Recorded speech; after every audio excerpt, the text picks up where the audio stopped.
You're listening to More Than Steps, the podcast where we geek out on how belly dance works, one coffee run at a time. I'm your hostess, Nadira Jamal. In 1996, when I was in high school, I set myself some New Year's resolutions. I decided that I was going to exercise every morning. Maybe I would do Cindy Crawford's workout, or Buns of Steel, or my mom's Jane Fonda VHS tapes. Then I would shower and shave and wash my hair every day. Then I would style my hair. And I don't mean just giving it a good brush out and dry. I mean that full 45-minute round brush technique that became popular with those layered Friends haircuts. Then I would do full makeup, and I would put together the perfect outfit for school. And you know what? I didn't even do that once. The new year feels like a fresh start, and so it's a very natural time to decide that we're going to do better. And yet, even though most people make New Year's resolutions, almost nobody actually keeps them.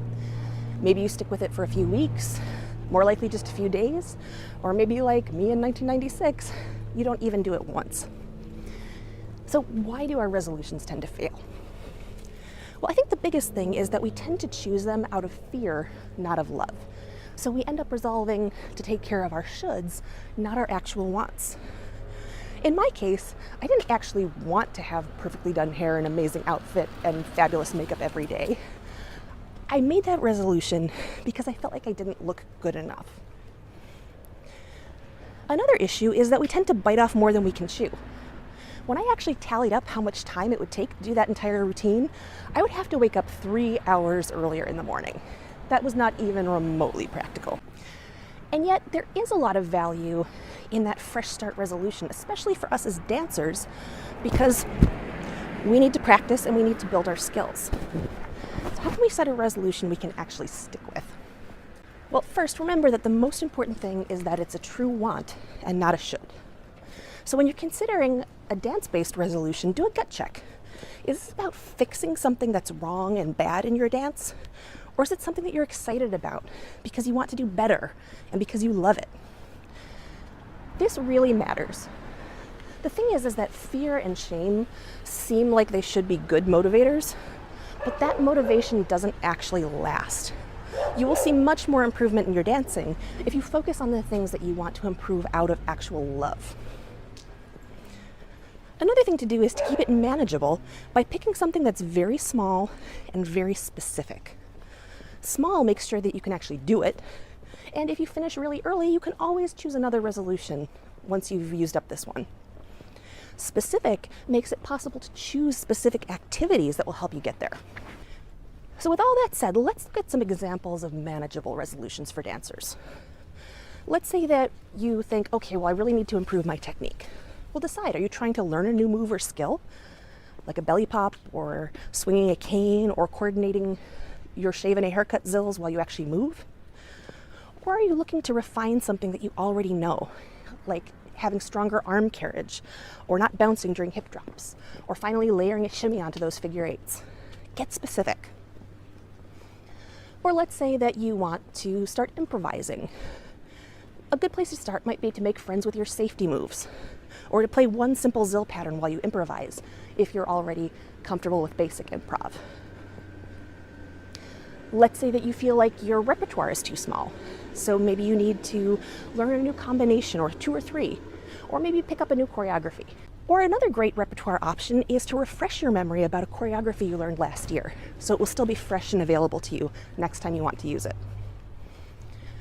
If you feel like working on your musicality, maybe you might want to learn to identify a few common rhythms, or learn about different instruments, what they look like, how they make their sound, what they sound like, and how they make you want to move. Or what if you want to work on your presentation? Maybe you want to improve your stage presence. In that case, narrow it down. Is it that you want to work on your posture, open up your expression, do more work with eye contact or gaze? Or maybe you want to make better use of a particular compositional element, like using your floor patterns, or playing with different speeds in your dance, or incorporating more beautiful poses and body lines. Any one of those things is a nicely focused, manageable task. Another area that you might want to improve is culture. Having more cultural knowledge makes us better dancers, as well as more respectful participants in the dance culture. A great option here is just to read.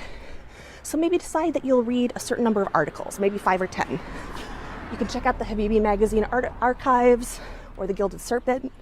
JourneyThroughEgypt.com has some great resources, especially under the Start Here link. Or just check out a book from the library.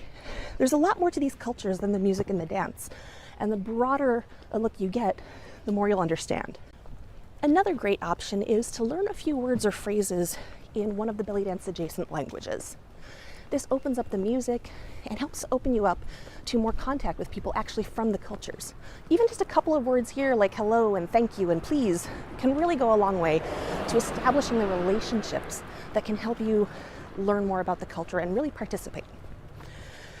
Arabic and Turkish are really obvious options, and they're both available on Duolingo. But depending on who makes up your audiences, you might want to study a different language like Greek or Armenian. And finally, if you're just feeling down on your dancing in general, a great area to make resolutions in is focusing on the joy. So let's look at a couple options there too. One good choice is to put on a song you love, even if it's not necessarily performance music, and just dance. Just focus on the joy and the fun of it. If you do that for one song every day, you will start to feel very differently about your dancing very quickly. You may also want to focus on filling your creative well. Explore a different art form just for the pure pleasure of it. Maybe you want to learn some line dances, or take a tap dance class or flamenco, or learn a non-dancer music Middle Eastern art form, something that doesn't feel like it has to apply to your dancing. And another great option is to resolve to use only music that you really love. So maybe you choose to use only music you love for your next show, or your next 5 shows.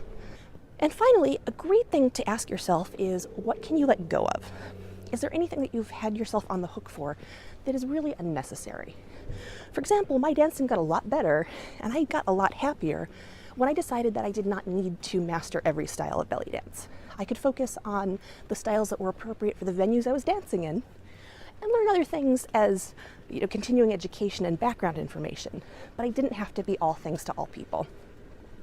So that's a pretty long list, but I wanted to give you a lot of examples so that you can see how finely you can slice down your resolutions to keep them small and manageable.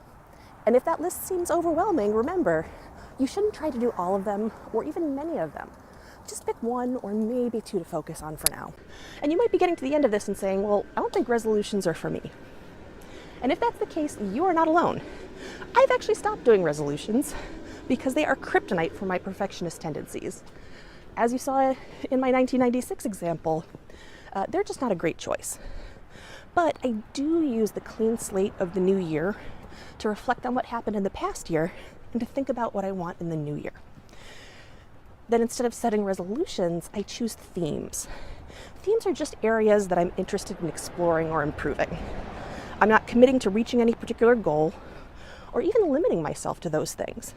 I'm just identifying what I want to focus on for now. I also like to create menus. These are specific things I can do in my practice time that fit with those themes. All right, so it's your turn. What is your New Year's resolution or your themes for 2019? You can share it in the show notes for this episode or leave us a voicemail at bellydancegeek.com/voicemail, and maybe we'll share it on a future show. And if you need some help for this, the only way to improve any skill is to practice. But the hardest part of that is making time for it and actually showing up. So if that's a challenge for you, join us for how to build a sustainable practice habit. In this 9-week online course, Heather and I will help you make practice a consistent part of your daily routine. The course starts on January 14th, 2019, so check it out now at bellydancegeek.com/practice-habit. We do also have a DIY version that's available year-round at bellydancegeek.com/store, but you don't want to miss out on the group support and personal help from Heather and from me. Thanks for listening. For more geektacular resources, visit bellydancegeek.com.